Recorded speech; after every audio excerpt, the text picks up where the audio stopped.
Also, we are recording this, just so you know that we can share this with other community members. And we are so excited that we have so many people joining us.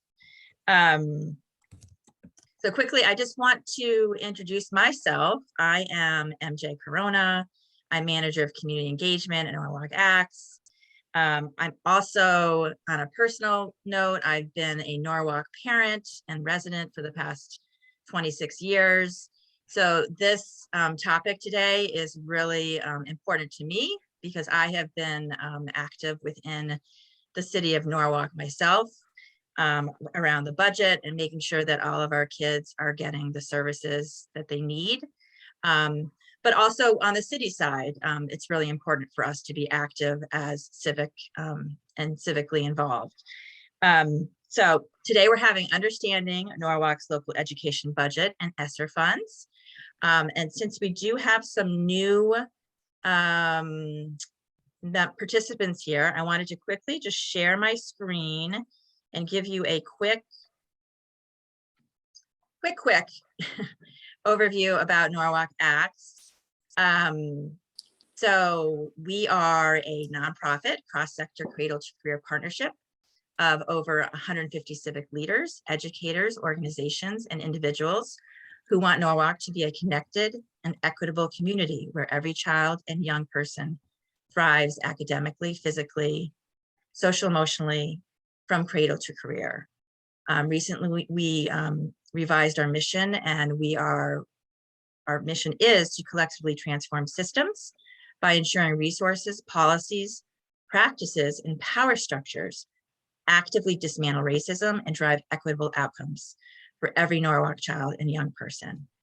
And we do this using 5 principles of collective impact. We're bringing people together with a common agenda, utilizing shared measurement, having mutually, I can't even read that. I know, mutually reinforcing activities, communicating, and also we have a backbone staff of 9 of us. And we really want to make sure that historically, a lot of things have been done in silos, and not just in Norwalk, but in other cities and towns. So we really want to make sure that we are bringing together the beliefs of all sectors, organizations, and entities to make system level change. So I'm not going to go into lots of detail about this, but I will basically offer for all of you to join to actually go onto our website, norwalkacts.org, to find out more information about what we do. We really have all of our work is, the foundation of our work is through data. We're very data strong, qualitative, quantitative data about the needs of our students and our children and youth. We also are social justice and racial equity is a huge foundation of everything that we do. It's part of our mission statement. As you can see, community engagement is really important, and it's really great to see that we have more parents getting involved in learning about this work. We also, I'm trying to write, policy and advocacy is another important area, which if you're interested, the State and School Finance Project presented in December at our convening around policy and advocacy. You could actually go onto our website and you can view that presentation. It was very, very interactive, and it talked about how we can tell our stories when we are speaking at public meetings around the needs of our kids and our families. So with that, I want to introduce we're very lucky to have the School and State Finance Project here. They are, this organization began, I think, in 2015. They are focused on education funding and Connecticut state finance issues. And one of their many goals is to build public knowledge about the Connecticut education system. And today, we're lucky to have Erica Haynes and Jen Nakos here to actually focus on Norwalk and give us some resources that we can use during this budget season. So I'm going to welcome Erica and Jen, and they can take it from here. Thanks so much. Thanks, MJ. So and hopefully I'll apologize right now if I do have a shaky start, but I'm gonna push through y'all with internet and Zoom. I want to just let you all know that the way we're gonna do this is I will be sharing my presentation. Jen will be adding some questions in the chat and hopefully answering yours or flagging questions for me. It's hard to manage the chat while I'm sharing my screen. And we want to make sure that we're getting you the most relevant information. So feel free to drop questions in the chat and participate in the conversation that way. And I will also hit some natural pauses where we can talk about some of this. And we'll go from there. So let me start by sharing my screen.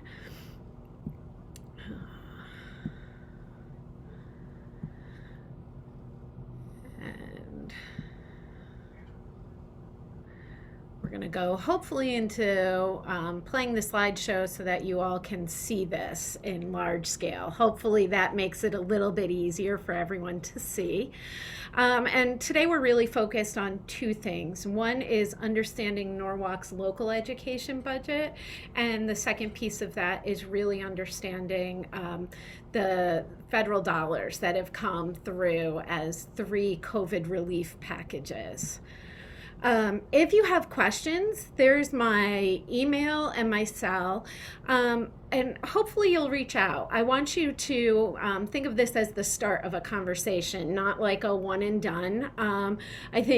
I know I can talk about this way longer than we have time for, and I probably won't hit everything you need. So reach out, ask questions. And before we get into it, I do want to just reiterate what MJ said, that, we're really working on building knowledge so that you feel empowered to participate in budget talks at your local Board of Education as part of the Common Council, and even reaching out to your state legislators. So that's really our goal. And a little bit about me. I'm a mom of 4. Huge age range, 27, 23, 15, and 12. So the hits just keep on coming.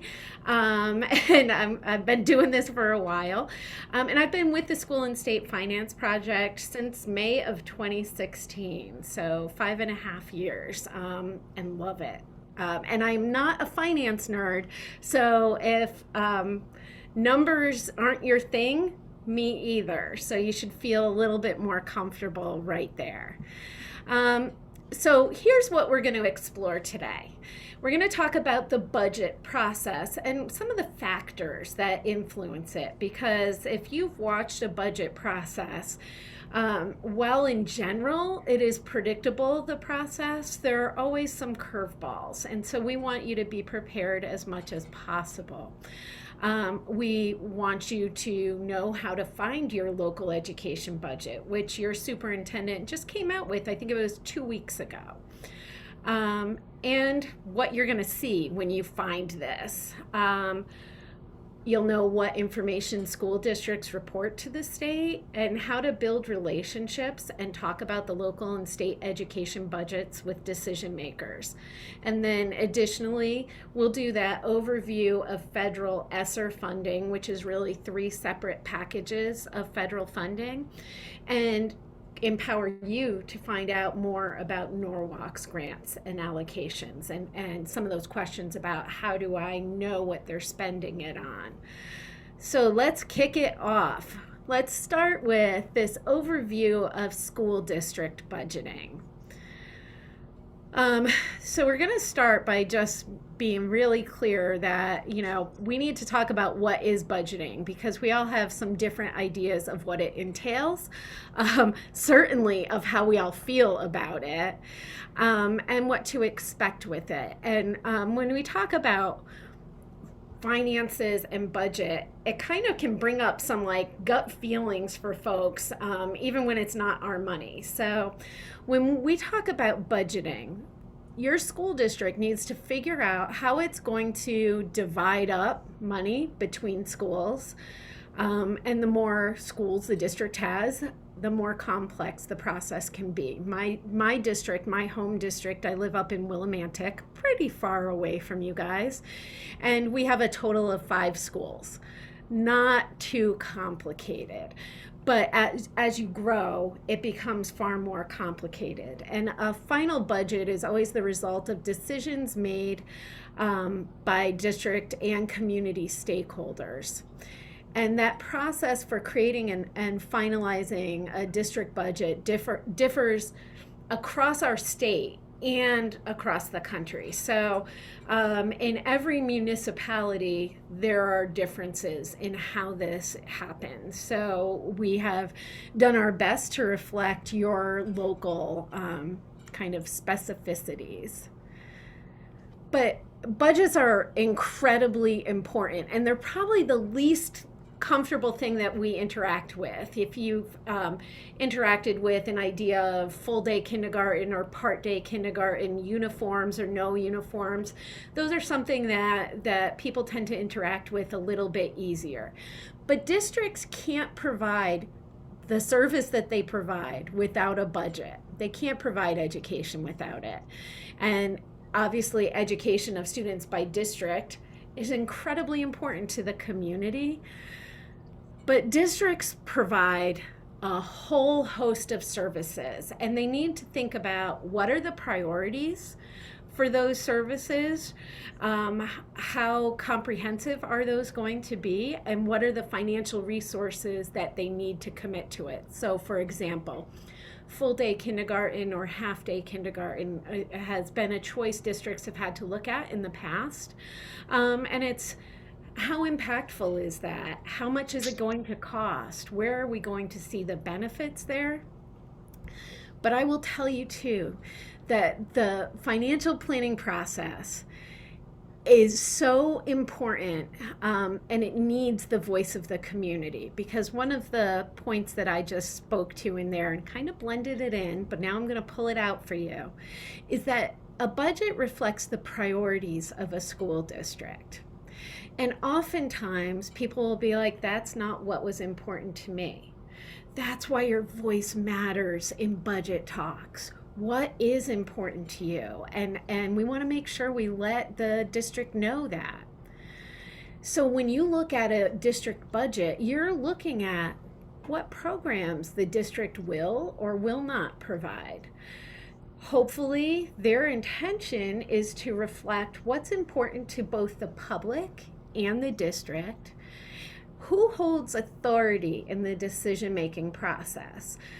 You've seen the first draft of your local budget, right? The superintendent has presented her budget. So she's important and has authority, but doesn't have the final authority because now there's a process that gets triggered. And the district's plan for acquiring funding is also in there. So how do we get this money that we need in order to educate Norwalk's children? So budgeting, and it's funny because with an education budget, a lot of times people will say, I don't have kids, so that doesn't affect me. And I will tell you that universally across our state, education spending is the biggest chunk of municipal dollars in any community. So it does affect you, and it impacts a whole host of stakeholders. So town residents, the Board of Education, municipal leaders, individual school leaders, and then ultimately students. And it's important for everyone to understand, how are we doing this? How are we distributing money? Does every school get the same amount? Do you change it? Why do you change it? And so we're going to start with where you can find Norwalk's education budget, and then a little bit about what is in there. Before we do that, I just want to be really clear that we will not weigh in on a local education budget. So the question of, is this a good budget? Does that reflect good spending? Is that a lot of money? None of that will we weigh in on. So the thrust of our presentation today is really about equipping you to ask those questions and to talk. Like, there's a great room of people here who are interested, which is really exciting. And you know what I think you need to do afterwards is to continue the conversation. What did you see that surprised you? So just don't want to get anyone bummed out that we're not going into how we feel about your budget. So we've got the link in here, and you all can get a copy of this. I think MJ will probably send it out, so that you can easily click into this and find where the budget is. But I want to start with what to expect when you're looking at Norwalk's education budget. So as you click, let's get your expectations clear. It's going to be long. It's incredibly lengthy, and a lot of budgets are. And some of our education budgets in the state are well over 500 pages. So I want you to go in with that framework of this is going to be a long document, but that's okay. You don't need to read all 500 pages. You don't need to read it in one sitting. You can break it out, and we're going to talk about how to approach 500 pages. Yours is much less than 500 pages. But it's broken out into sections. So you can really find areas of interest, right? So if you're a parent of an elementary school child or a high school child, you'll be able to identify different areas of relevance for you. And it has detailed sections of enrollment trends and predictions, and then like the budget broken down at those school levels. And there's also a lengthy appendix with object descriptions, and we'll talk about that when we get to it, but it is not painful. And it's easy to navigate. So we want to make sure you don't let the length fool you. And I'm terrible at this. I look at something, I'm like, however many pages, 80 pages, don't have time for it. I need to walk away. You don't have to take in all of those. So the question is, where do you begin, right? You open this link, where do you begin? So you're going to start with, there's a message from the superintendent. There is the 21 to 26 strategic plan development. And I want to just name this for a second. This strategic plan development is important because this, much like a budget, is a reflection of priorities, right? And this is a path. So what Dr. Estrella is saying here is, here's where we're going. This is what we see ourselves looking like by 2026. And then enrollment. Here's what enrollment looks like and what the trends are. So you start getting this path, this yellow brick road of where Norwalk Public Schools is going. And then you start getting into the details of what is it this year that I'm looking at that's going to support us getting there. What is that map that Dr. Estrella has laid out for us? And so we get into a budget breakdown, and you'll see costs. You'll then see full-time employees, and you'll see foundations that are investing in Norwalk, which I'm just going to say is a really cool thing, because we often think of school funding as coming from the city, the state, and the federal government, but so many districts get support through philanthropy. And then object codes and descriptions. The key though here is there's no table of contents, and that in and of itself can feel a little overwhelming. It's divided by blank pages, so each section will then have a blank page. You'll know you're at the end of that section. The superintendent's message is going to kick this off. And here you've got the message of what are the key factors behind the request? What's the impact of the COVID pandemic? And what are lessons learned from other crises that we're applying now? So for instance, she's asking for an increase, and it can be seen as a significant increase. It's not like 0.25%, it's more significant than that. And she's attributing that to a few key things. One is the rise in health insurance costs.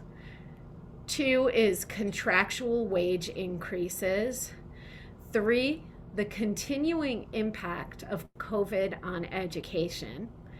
And four is new strategic plan development. So what she's telling you is, here, I'm raising these flags. I want you to see where these are in the budget, because this is why you're seeing the changes that you're seeing. And some of that could be interesting, right? New strategic plan development. Let's see what that looks like. Or what is that continuing impact of COVID on education? So on page 7, you see the strategic plan development. And this is really cool, you guys. First of all, it's color. I love color. It's chunked out. It's easy to read.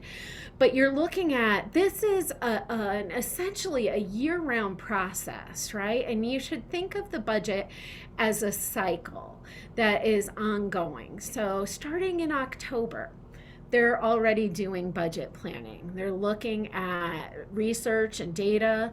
They're listening and learning both from school leaders and from community members, and that includes parents. So I'm going to just start here by telling you, it is okay to go to a Board of Ed meeting in October and say, as you start thinking about the budget, this is important to me or to my school or to my community or children. And then they do a situation analysis, kind of assembling all that information they gathered in the first stage, and move to planning. And they do planning with the Board of Education. This is not done in small isolated bubbles. And then in April and May, it goes back out for feedback. So the first time on here that you're encouraged to participate is in that research and data collection stage in October and November. And the feedback and approval is in April and May. I am going to tell you, it's important to continuously participate. Ensure that that voice is present and heard. And so there is no once a year for budget planning. And then implementation. And with implementation comes evaluation. So how's it going? Are you seeing the changes? And you, of course, won't see them if it's implemented in June until maybe September. Great, because then you're going to be getting out there and sharing what's important to you in that data collection phase. So here's enrollment, and it's broken out over 15 years and by school level.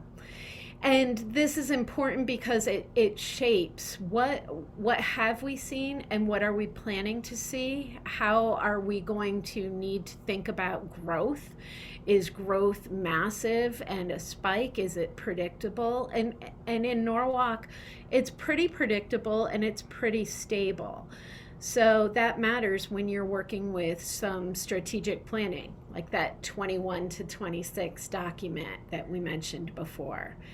And so you get this history of, okay, so 15 years ago we had, 10,000 and now we're at 11,700. Okay, so we've grown a little, but it seems pretty predictable. That helps us as we go then into the budget breakdown. So here's your first chance to look at, this is basically your snapshot of every other thing that's in this budget, right? And this is that one group photo, if you want to think of it that way, instead of the individual portraits of an elementary school or middle school.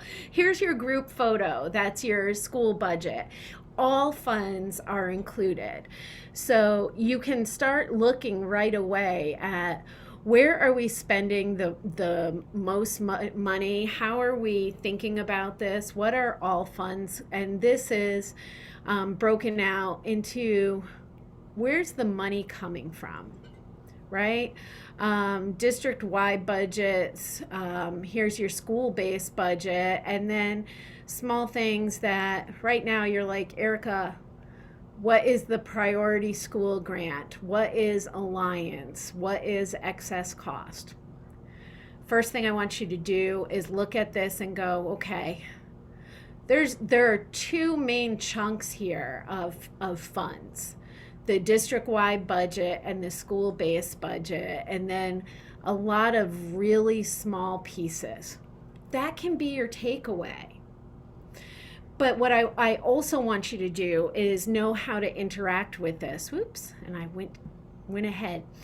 I want you to feel comfortable interacting with this, not with me, but within Norwalk. So when you look at something and you go, I don't know what the priority school grant is, I want you to feel empowered to ask members of the Board of Education in Norwalk.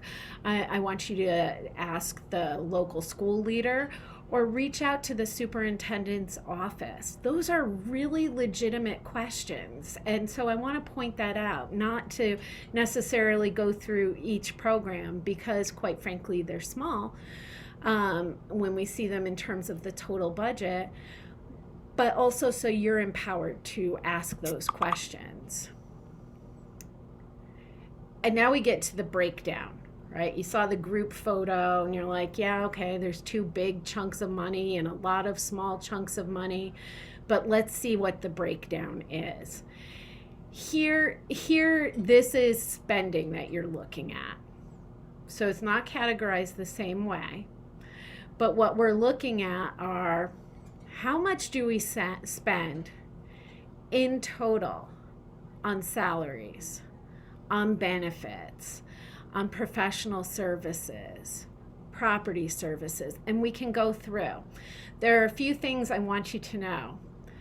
The most expensive thing in any school district budget is staff.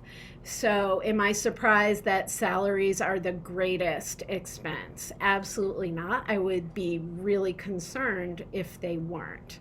And then benefits come in right after that. And again, you and I can talk and you can say, I don't know what is in this line of equipment or what does professional and technical services mean? Those are great questions. And those are questions, again, I want you to feel empowered to reach out to a Board of Ed member because that builds the conversation with the Board of Education. It builds your agency and empowerment. And most of all, it lets folks know you're interested in this and you're looking at this, you're reading it all, and it's not necessarily clear. When we hit the real costs of the district, you can look at, and these are 45 to 68, these pages. You can look at the total school district. You can look at central office, combined school levels, Board of Education, superintendent, all of these pieces. What does transportation cost in Norwalk? Well, we've got it here. And you can also look at that with looking at the prior year, right? So that informs you. So you're like, Erica, I don't know how much it costs to have buses for Norwalk Public Schools. But what you're going to know is what they spent last year and what they're planning on spending. And you can go, well, that looks pretty similar. That's not surprising. Or, wow, we saved a lot, or we're really spending more or planning to spend more. And if you have that question about why, you're going to remember today, go to a Board of Education member and say, what's the deal with transportation and that change? It's so important. So we pulled out an example here of the combined middle school level and specific departments that are numbered. And there's more in the budget. We just pulled a snapshot so that you can see it on a Zoom screen and not go blind. But when you're looking at combined middle school, you see that in 2019 to 20, they spent $5,500 on professional development. We're on the very top line. In the original budget, they were spending $58,000 in 2021, but now in 2021 they went back and said that was $35,000. Not going to be that much. And when you move over, if you look at the 2021, and the reason this is 2021 instead of 2022 is as we were building this, the superintendent came out with her new one. So we are a year behind in what I'm sharing with you. It's going to look exactly the same. But the superintendent says, hey, our recommended budget is $58,952.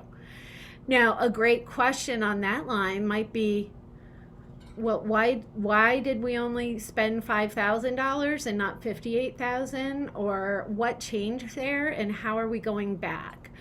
Or you might say 2019-20, that was when COVID first hit. That explains that chunk. Substitutes, you can see there is a 19-20 actual, but then no budget going forward for substitutes on the daily. And a question would be, what changed? Is there a full building substitute? Are they budgeting that differently? And so you could go line by line and just listen to the story that the budget is telling you. And I want to pause here for a second and reflect on that for a minute with you.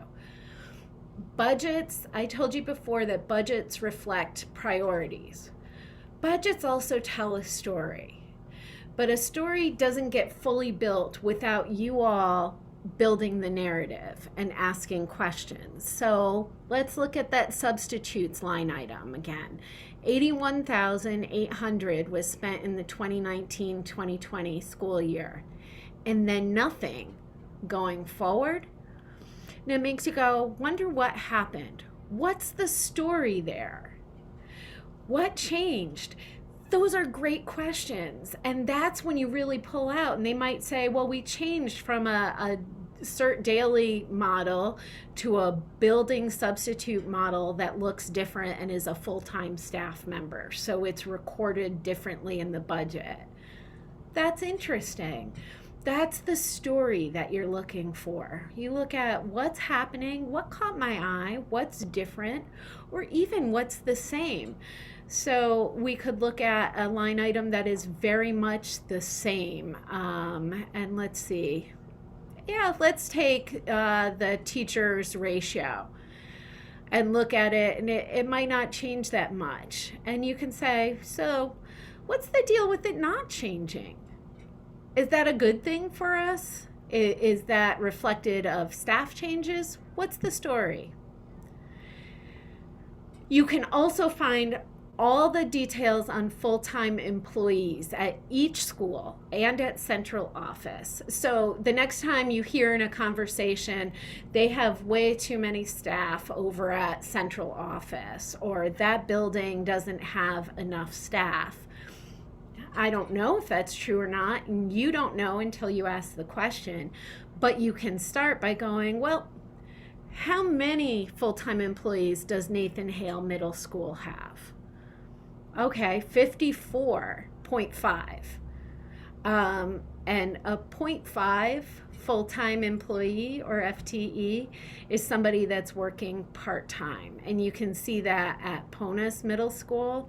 They have a 55.2 is the total of full-time staff. People can't be a point something of a person, but the hours that they work are a percentage of full-time. So you can start looking at, look, here's Nathan Hale versus Ponus Middle School, 54.5 compared to 55.2 employees. And you can start looking at how close are the salaries? What's the change there? And sometimes what you find is that some schools have veteran teachers at a higher pay rate, and some schools have much newer staff at lower pay rates. Again, it's a story. And last but not least, check out the foundations that are investing in Norwalk. That's a really cool opportunity to see who really is committed to supporting Norwalk Public Schools. And then object code description and definition. You've got pages of that. And what it really does is break down every piece of the budget, not in terms of school or grade or kind of the overarching theme, but literally it will have salaries, it will have benefits, it will have each kind of bucket that the school district spends dollars on there. So I want to just kind of go back to this for a second. You're going to have questions about this education budget, and there are no wrong questions. And you should ask them, because if you have that question, I promise you, other people do. So when you're asking, you're not just asking for yourself, you're asking for other folks. Contact a member of the Board of Education. Reach out to central office and ask your questions. And you can certainly reach out and contact us, and we can see what we can track down for you as well. But I want to, before we here, we do have two more just kind of helpful pieces. Our website, and then the State Department of Education website. And that is a whole separate animal in that it's not as easy to navigate as you would like. But if you ever want to go on it, aren't able to really navigate it easily, reach out to us. We'll walk through it with you and help you kind of learn how to navigate it. So I'm going to stop the share for a second. And I want to take some time for everybody to just exhale, because I'm sure you're all holding your breath in some way, shape, or form. So I want everybody to do a deep inhale and a deep exhale on this. And then tell me how you're feeling. Tell me what thoughts come to your mind so far. I'd love to hear if any of you have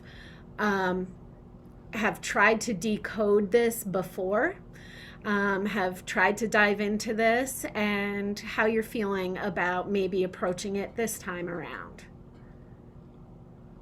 And I know you're all like, I'm on lunch break and I'm shoving a sandwich into my face as I'm doing this, so I'd rather not. Feel free to throw your thoughts and ideas in the chat. And seriously, if you all have kind of waded into this before, let folks know how it's gone for you, or let me know what's going on. The chat's important in this conversation, because I'm sure there are folks here who haven't dipped their toe into the local education budget so far and are here because you want to, and there are probably folks who have tried it before and are like, it's not as intimidating, or drink lots of coffee before you do it, and we want those helpful hints. And in the chat, just so you guys are paying attention to some of this, there's some great links to Norwalk Public Schools, the Board of Education members. In the chat is a link to our website. They did an MJ updated, this is great, MJ, that there was a discussion on January 18th, so not too long ago, about the services and programs that had to be kind of put off last year due to budget constraints. So there's some great stuff happening. Oh, Erica, can I quickly add something? Please do. Yeah. All right. And I just saw the YouTube link you put in there for it too. That's actually what I was going to talk about. So I've been doing this for 26 years. And the one thing, I mean, COVID has been really, challenging for so many of us, but there are some bright spots that have happened. And one of them is actually the Board of Ed, they have been doing amazing work with communication and recording Board of Ed meetings, and also allowing public comment via, virtual through the Zoom or through the when you're on the meeting. So it's actually more accessible now for people to, ask questions and share thoughts. So I'm going to make sure that I will send out that information and, in response to this too, and that you can actually also watch the recordings later on and then respond to Board of Ed members just in an email. So there's really many ways that we can communicate that we used to not. You had to go to the meeting. You had to wait till midnight for public comment. So, I would highly recommend people to get involved and ask questions, because everyone has a right to understand what's going on. And another thing I want to mention is the school district has been doing they've really been trying to focus on sharing what they're doing that's improving, that's helping meet the needs of our students. So the Board of Ed meetings, not just from the finance side of it, but just to understand the services that are being put in place. Anyways, that's it. I'm not gonna say anything else. I have to tell you, MJ, I love this virtual environment because it does give us all different ways to kind of interact, and I get to watch Board of Ed meetings from around the state because I can easily pop in. Or one of our colleagues is from Piscataway, New Jersey, and it is the most interesting Board of Ed meetings you've ever seen, worthy of popcorn and the time out on a night to watch. So it does increase access and is important. I want to speak to Heidi's question, and Heidi, I'm going to encourage you to add more in the chat if I miss the mark on this. And the question really is speaking about statewide school budget requests, or average national budget requests. So from a statewide level, I think what we look at are really trends, and it's really hard. Connecticut is so broken down into tiny communities. We have school districts with less than 100 children, and then we have school districts with, Norwalk has 11,000, and on and up from there. So what I can say is typically we see trends, and out in local budget requests, it's still a little early. We haven't seen a ton of them yet, but what we're hearing probably aligns a lot with Norwalk in that healthcare is going to be driving some budget requests and costs, along with contractual wage increases. I haven't seen enough data. Usually we can, after we see a bunch of schools publish their, proposed budget, we'll be able to see a trend like the average is 2% or 5%. And we haven't seen enough of that yet.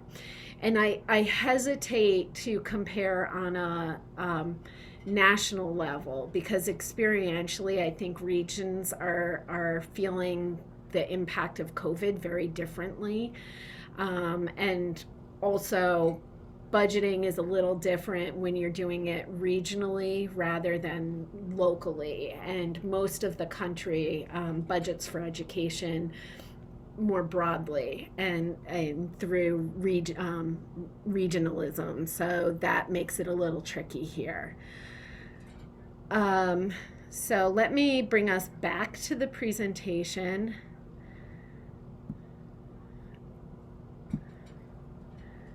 Let's see. Reporting. So, we can talk about budgeting, and that's planning, but then we also spend. And how do we know if we're spending on the things we think we're spending on?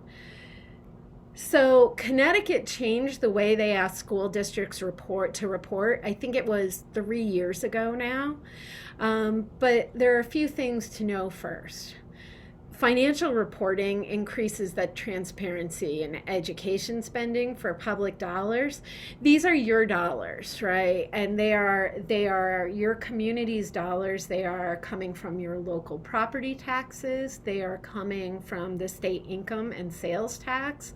They are coming at the federal level from income tax. And so, how they're being spent is equally as important. And when we measure it correctly, we can also look at not just how is Norwalk spending it, but how is spending happening within districts. So we eventually, and now we are actually able to look at spending within a district or between districts. There's so much information out there now. Lets you guys look at what schools are spending money on, how that compares, and we'll take a look at some of this. It helps districts understand if their actual spending is aligned to district priorities. And to Heidi's question a little bit earlier, we can look at state and national trends and look at what's being reported out and then align it with transparency to what's happening in your local community or at your local school to say, yeah, we're seeing that trend too, or that isn't something that we're experiencing. Why not? So we're going to look at ESSER funding, and then I'm actually going to take you through one other piece of our website so that you can look at all the information you guys can find out on school spending at your fingertips. So in March of 2020, for those of us who have kids, we all got our kids back home, and it took us a very long time to get them out of our home and back into the schools. And in March of 2020, we saw the first ESSER fund, the Elementary and Secondary School Emergency Relief Fund. And so there were 3 of these you see outlined down below. The first was the CARES Act in March of 2020. Then we saw what's called CRISA, or ESSER 2, in December of 2020. And then ARP dollars in March of 2021. Before I get into the spending of these, I want you all to know that you have to remember, as districts got these dollars, they didn't know more would be coming. And so you can see how spending changes over time, knowing that there are more dollars coming. So there are 3 acts in total. Congress in total appropriated over $189 billion into these, which is super exciting. So in our dollars, we got a total of 1.7 billion. And the way these funds were allocated was based on Title I. So Title I connects school need, and I say that broadly, but it really is looking at what the percentage of students in a school or in a district are that are living in economic disadvantage. And that's really who qualifies for free or reduced price lunch in a school or a district. And when they hit a tipping point at the federal level, they are eligible for some federal aid called Title I dollars. And so for Congress, the easiest way to get these dollars where they would have the most profound impact is to deliver them along the lines of Title I dollars. So that's how they were distributed. And remember, I told you 3 separate acts. They didn't know the 3 were coming. The first one is that green one there, CARES Act, which was $111 million. I think $100 million got distributed to districts, and about 10 or 11 million was for the State Department of Education to utilize as they saw fit. And the second one grew to 492 million. And then look at that profound impact of that last one, the ARP Act, that was signed into law in March of 2021. This is awesome. And then what it does, and I want to start this conversation right now, is create a fiscal cliff that I'm sure you've heard something about. So a fiscal cliff occurs when your funding gets boosted and you use those funds for programs, services, staffing, and then at a single point in time, essentially, that money disappears. And that's what's going to happen with the federal dollars.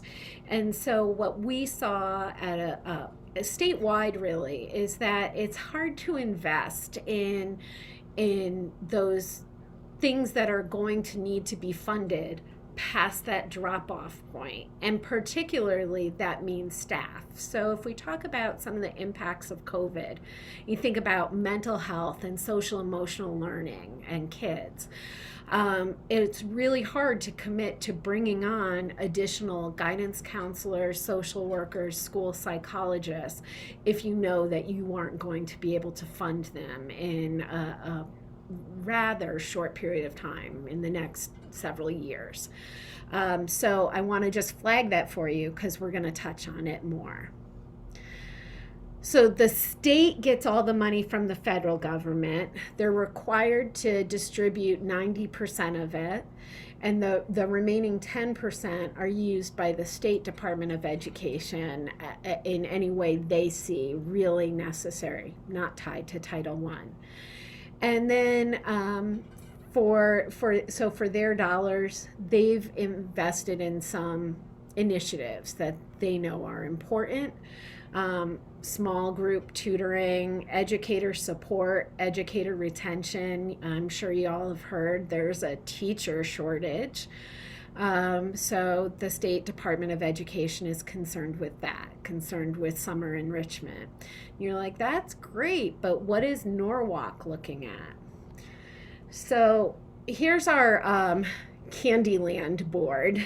I think it reminds me of Candyland, but with really our journey as a state with when the dollars came into the state, when they needed to be kind of identified, here's how we're using them, and then the last day they have to spend them. So remember, the CARES Act was signed into law in March of 2020.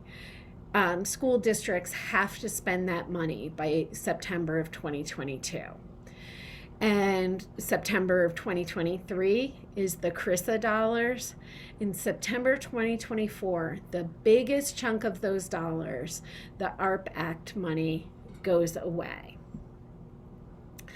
There are some very specific things that school districts have to use the money for. I say specific, but they're also very broad in nature.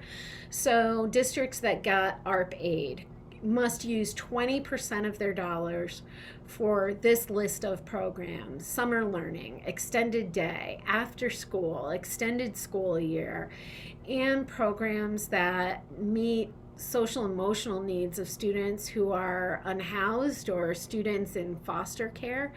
So they're specific and yet pretty broad, as you can imagine, for a district like Norwalk to be able to think about how they want to spend those still very broad dollars.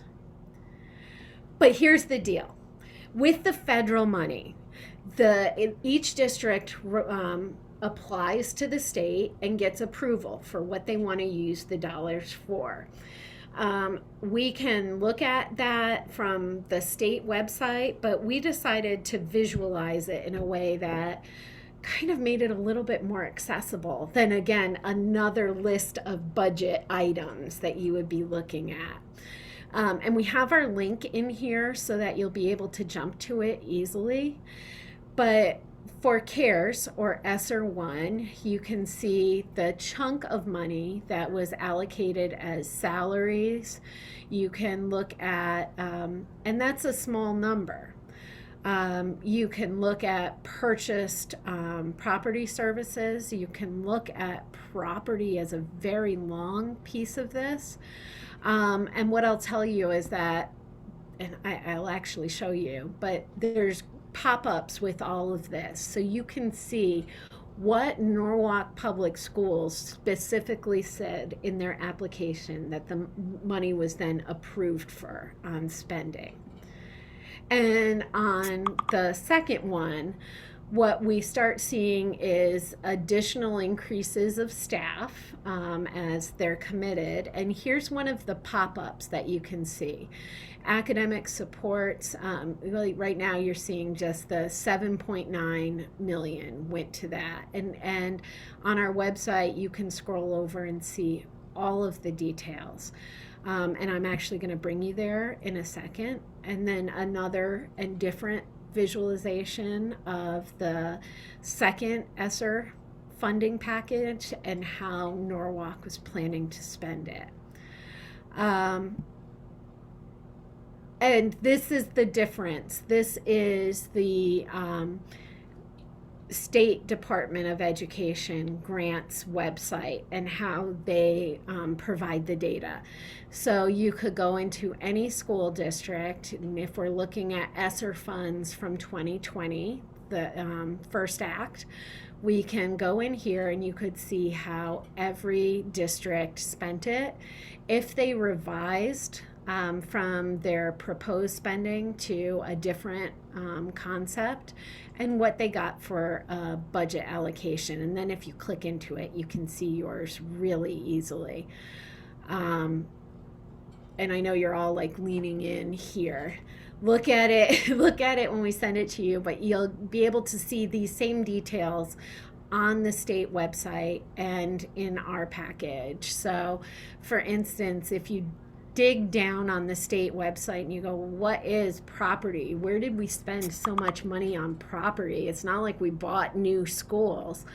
Well, it looks like student Chromebooks in grades 3, 4, and 5, and student tablets in grades K to 2. And there's more information there. So you can see exactly how they spent the money. And I just want to say that ESSER funds could be used in place of state or local funds, but that still, the state can't really reduce what they're funding education levels at, and you have to use the funds for specific things. So we're not seeing districts experience we don't need all this money. We're only going to spend this much, so we don't need more. We're seeing them spend in addition to their spending. What you can do, I cannot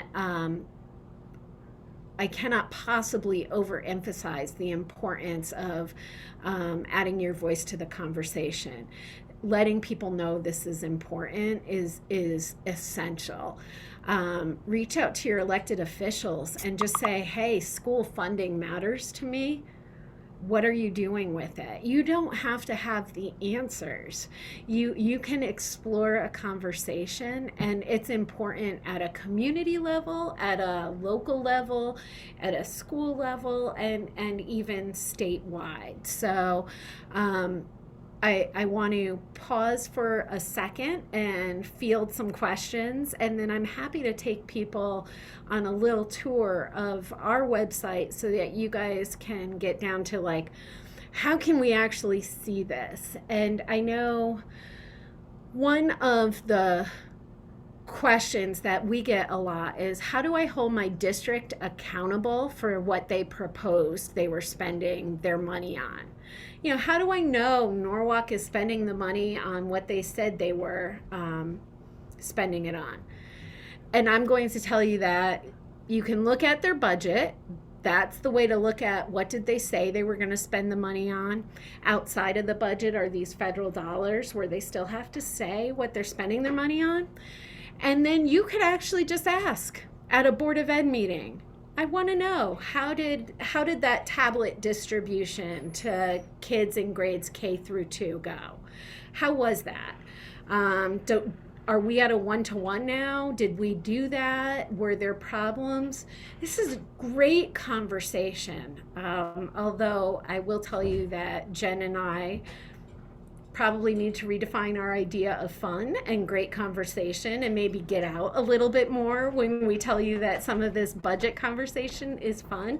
But it really can be. It doesn't have to be like, where's the information, and this is a trick question. Build that relationship, y'all, so that you can have these conversations. And I think Board of Ed members welcome that as well, because they want to know what's important to you. So what questions do we want to highlight? Jen, do we have things in the chat that we need to highlight? Yes, one of the questions is for the ESSER funding, what does personal services refer to on the graph? Oh, that's a pre-identified bucket, but you know what? Why don't I pull up that website and we can take a look and really actually dig down into that. If that's probably a great place to start. So let me share my screen and get you guys a little comfortable with our website.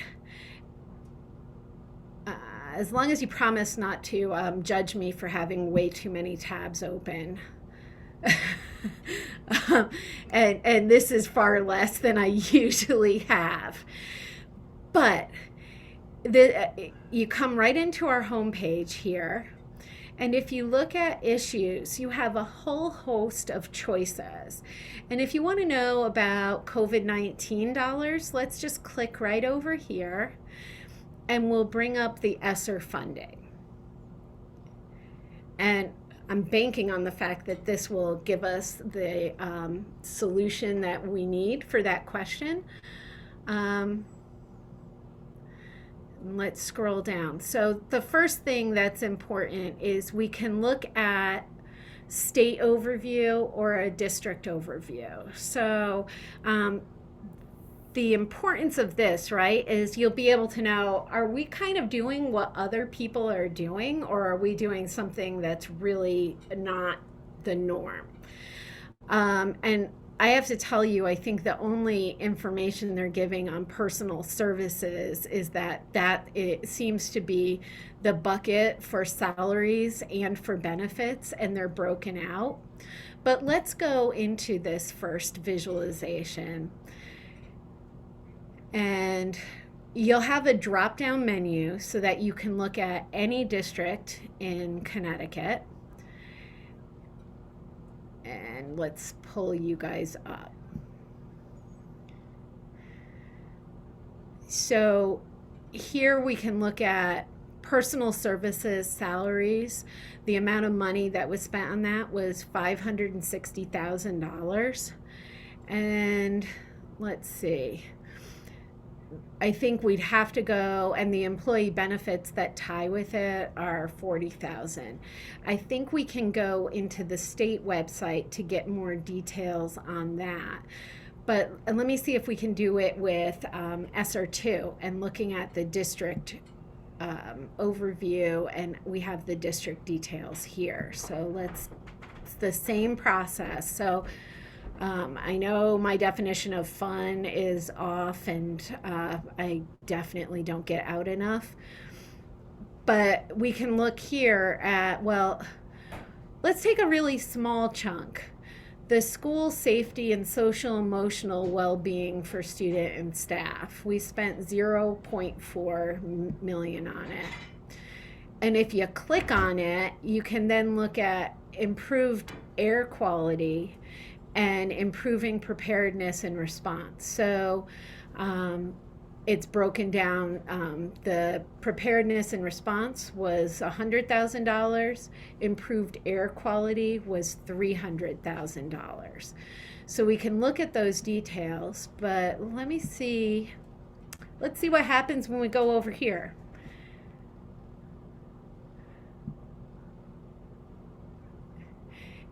And I'm going to say, as I do this, I think looking at budget sometimes through the eyes of a student, and students, we know this, parents, students ask why.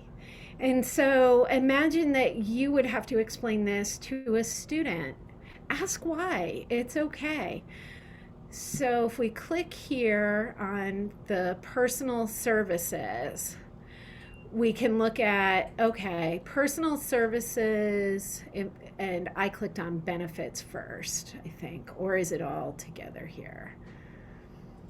Personal services, employee benefits. Let's click on personal services and salaries. And this gets Heidi into some of the detail, and you can see our reporting out got better with each act, right? As we knew we were doing this for a long haul. Where did they spend the money? So 16 math improvement teachers to provide tier 2 and tier 3 supports to students that have gaps. And again, you can go down and see all of the areas that they spent money on within that bucket. Contract tracing, subs, nursing support, and each of these will have a personal services benefits line that goes with it. But analytics developer to develop the capacity of school leaders to better train and assess the integration of digital learning. So you have the power to go into all of this and to investigate, and then to say, reach out to a Board of Ed member and say, I have a question. I want to know if those 10 attendance facilitators were hired. I want to know if they were hired, is it helping? And is that helping in the long term? Is that something that we need to think about? Are those short-term positions, or are we thinking about funding them in an ongoing way? So you could ask about what is here or what is not here, to say, hey, I didn't see in, for instance, in here, you may not have seen additional social workers. So we could go through the rest of the spending. And if you don't see additional social workers, that might be a question. MJ, how can I help? I just wanted to share the first item that they talked about were I think it was 16 or 10 16. 16 math improvement teachers, and also I think we also had some literacy and Yep, 16 ELA. So what's actually great about that is they talked about this in the Board of Ed meeting last Tuesday, and they had the just so you know, they had the teachers from different schools and students on the Board of Ed meeting talking about this, specifically what they were doing. So it's great. It ties to specifically what they're spending their money on and how they're using it. That's so cool. See, this is another reason for you guys to hit that YouTube link and go back and check it out. But also for you not to be hesitant to enter the conversation and to reach out to people and ask. What I do want to point out is that the third one, if we look for a district overview of Norwalk, I think at least as of 2 days ago, we were not able to. So Norwalk's is not here yet. That doesn't indicate a problem. What it indicates is that they've created a proposal, they've submitted it to the State Department of Education, and the State Department is going through it. They may have questions, but they won't post it until it's approved. So we just don't have access to that right now. Go ahead, And MJ. you can actually, the Board of Ed has been talking about the ESSER 3 funds in the budget. So you could actually go on to their website, look at the budget, and actually in the past few Board of Ed meetings, they've been talking about where the spending has been for the ESSER 3 funds. That's awesome. You guys have better Board of Ed meetings than Piscataway, New Jersey. Now I need to just tune in to yours. So these are places that I think the only key to success is knowing where to, number one, look for information, and number two, where to ask. And I think those two pieces go hand in hand. Doreen, how can I help? Hi, thanks for walking us through the website just now, because it's really helpful. I mean, for me, I'm so visual. And it shows also that if these are priorities that we've used the ESSER funds for, and that money is going away at some point, but the needs are still going to be there, then, the question becomes, where does that funding come from? I mean, we're still going to need money to help support our kids with all the learning loss and the social emotional. So I think that's where the dilemma is. But it's so helpful to be able to see it in graph form, for us visual learners too, and not just have it listed. So thank you. Yeah, and I want to speak to that a little about, because there is that fiscal cliff, and that really is that's a legitimate concern on the part of school districts. And for us as an organization, one of the things we do is work on policy solutions to challenges. And so we have a policy solution, and we'll be keeping everybody posted, but we're working, and we worked on this last year, and Norwalk Acts actually was a great supporter of this work last year. The work is really around student-centered funding and what that looks like. And right now in Connecticut, we have weighted student funding to kind of provide additional funding for students who have additional needs in school districts, but we still have 11 funding formulas. And so the one that is student-centered is just one of them. And so our proposals are twofold. First, last year we increased the weights to make them meaningful. And this year we actually would like to extend that to all funding formulas for schools and kids. But more importantly, we want full funding of what is termed the Education Cost Sharing Grant, the greatest support for public school districts for fiscal year 25. I think it's the 24-25 school year, so that essentially when those federal funds drop off, the state funds will be there to, you can't eliminate that cliff completely. Those dollars are huge, but you can reduce it so that school districts can make some decisions and not have to forget about everything that they've done, right? So that if those 16 math and 16 ELA support folks are making a profound difference, getting that full funding will actually help. So that's what we're working on this year. So we'll be keeping Norwalk Acts informed and you all informed. Other questions?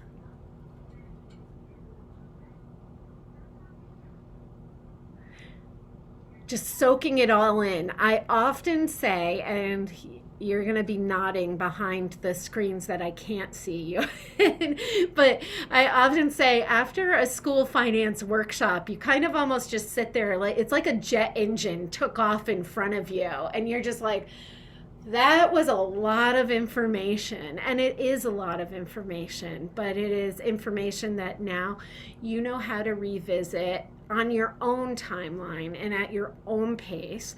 And if any of you, and I'm going to put this offer out there, if any of you would like to sit down with me or with Jen one-on-one and walk through it, we're more than happy to do that as well. So feel free. Hi, Doreen. What question do you have? Oh no, that was an old hand raised. I guess it didn't go away. No, you went away, but the hand raise didn't. And I'm like, oh no, now you didn't even want to look at me for this next question. Oh, no, I don't have any more questions. Okay. Thank you. Yeah. Erica, there is a question in the chat from Angel about school districts counting private school students. No. And yeah, and I just wanted to, I know like if you wanted to touch upon anything with ESSER funding, but unless you had a more specific question. I'm just going to say that school districts do not count private school students in their numbers. It is the responsibility of a school district to know where all of the kids that they would be educating are going to school. So there's an enumeration responsibility of knowing that if we have 12,000 students in Norwalk, or 12,000 eligible students in Norwalk, and 11,000 of them attend Norwalk public schools. Do we know where the other 1,000 kids are? And that's a school district responsibility. But other than that, oh, charters and magnets. So thanks, Maria.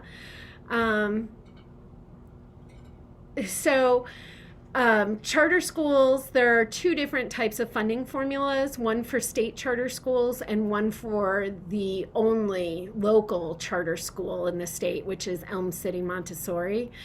For magnet schools, there were 5. I think there's 4 now. So there's 4 different magnet schools.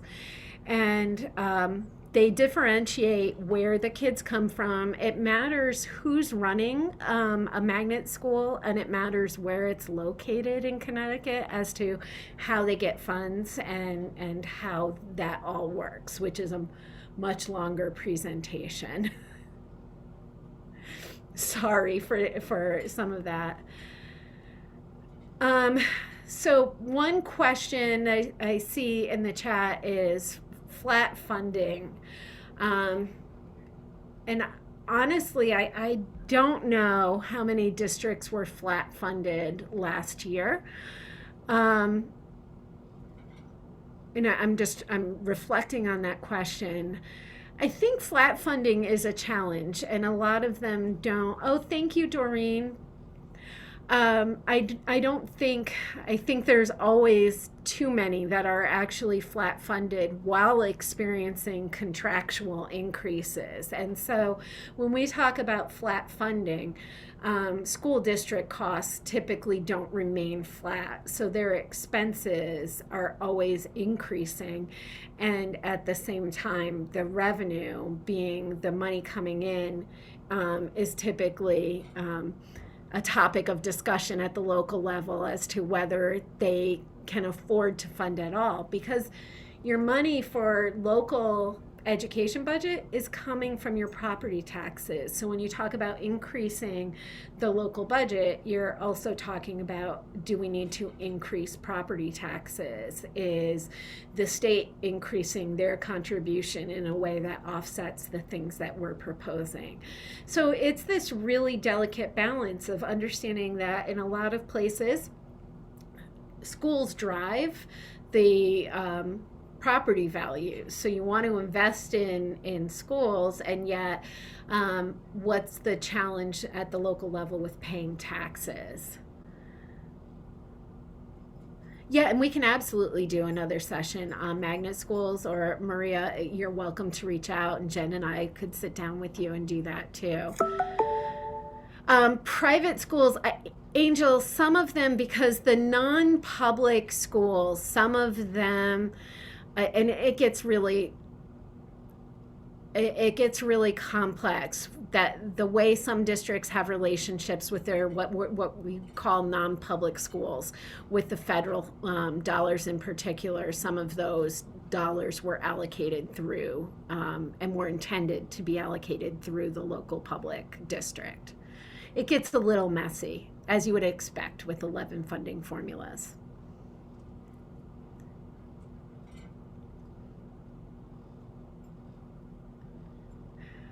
Hopefully, I've answered everybody's questions. Yeah, and definitely go to our community engagement page. If you go to spending, you can look at how Norwalk Public Schools spends their money. I think it's important, though. I know a lot of you had planned this session to go to 1:30, and I think it's important to kind of break a little bit early if possible and give you time before you need to get back to work. Erica, are we going to share the Norwalk? I think I was talking to Jen about maybe sharing the Norwalk process, operating budget process, and some of the key meetings. Did I pull up? Erica and I we use Dropbox, and we often, when we're working on a document, have conflicting copies. And I think Erica pulled an old one. Yeah. Do you want me to pull it up? Yeah, please do. Okay, yeah. I That would noticed, be great. yeah, for some reason, so Eric and I had been using Google Docs for a while because Dropbox just, I don't know, it just seemed to conflict a lot with us. So let me just pull that up, and Erica, you could just give me. That would be fantastic. It'd be great and I'm going to share it, of course, afterwards too. So Yeah, so Jen will have the right. Jen's copy, which is yours, is the right, and I have to figure out how to get the old one out of my system so that it perfect. lets me It's see the new absolutely one. fine. This was great.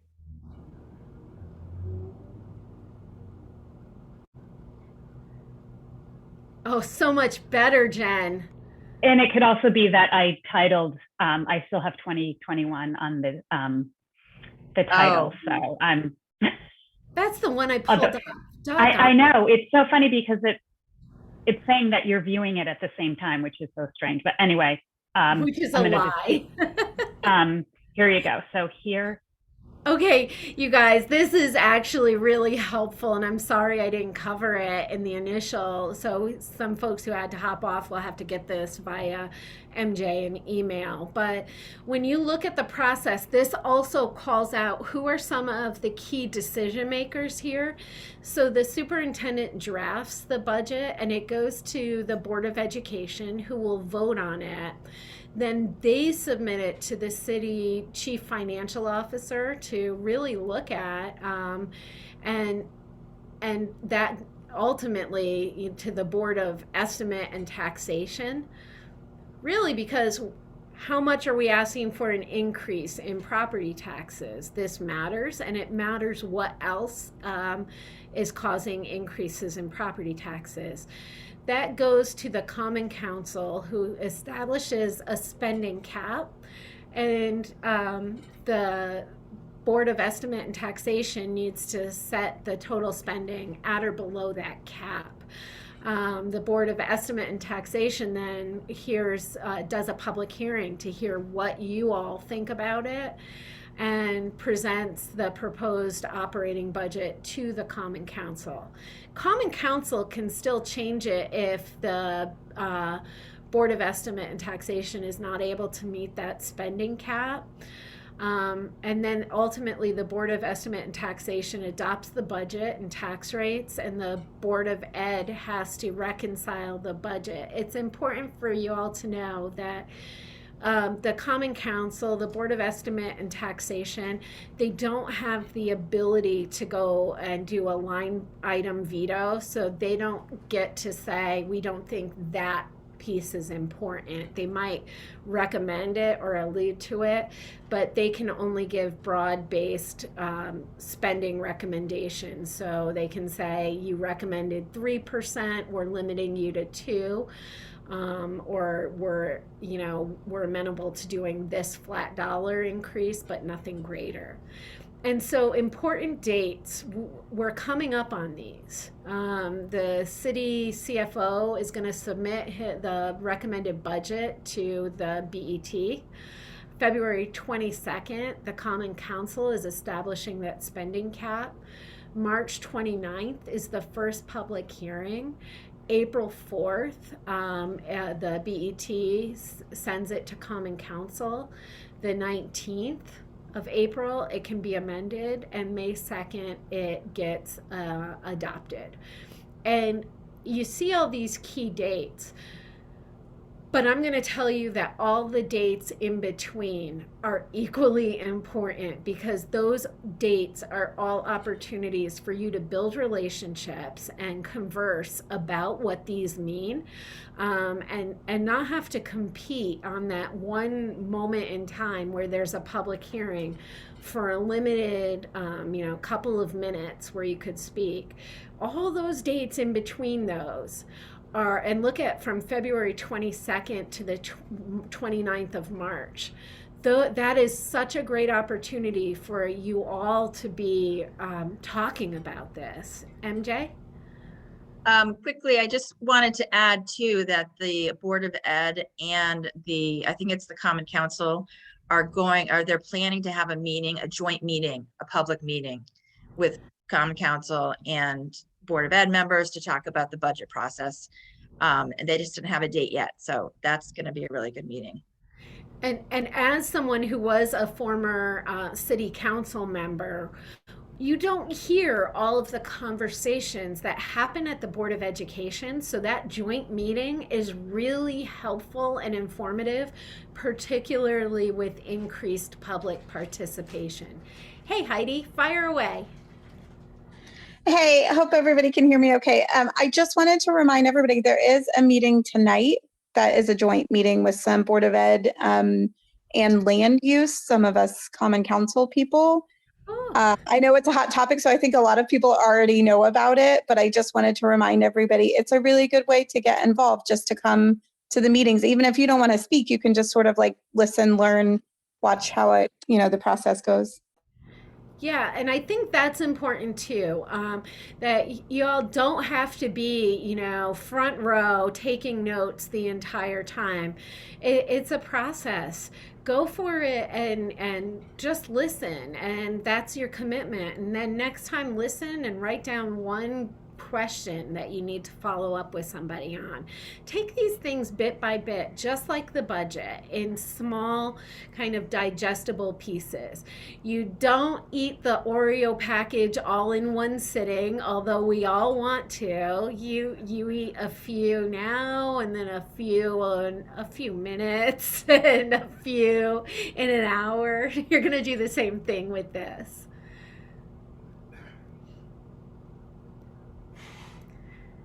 So things you never thought you'd see, budgeting compared to Oreos.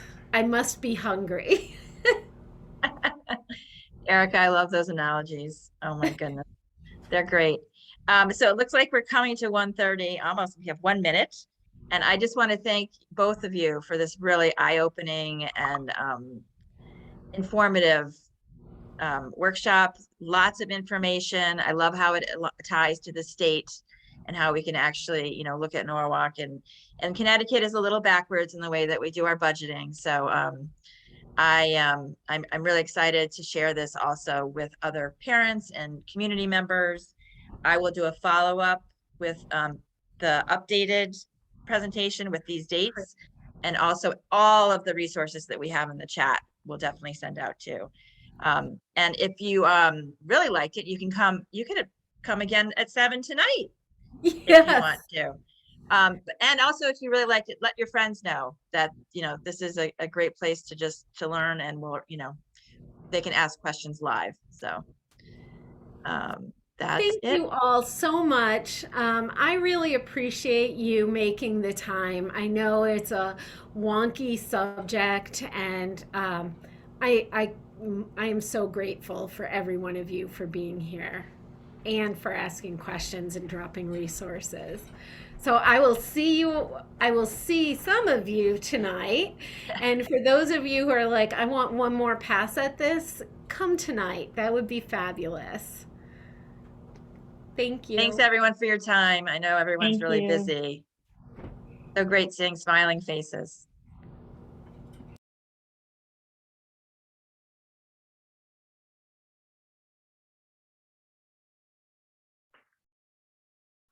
Thanks, Jen. That was great. Thank you. I'll send that over. It's so strange because when I was on the document, it said that Erica was viewing it. So I don't know why her file was different, but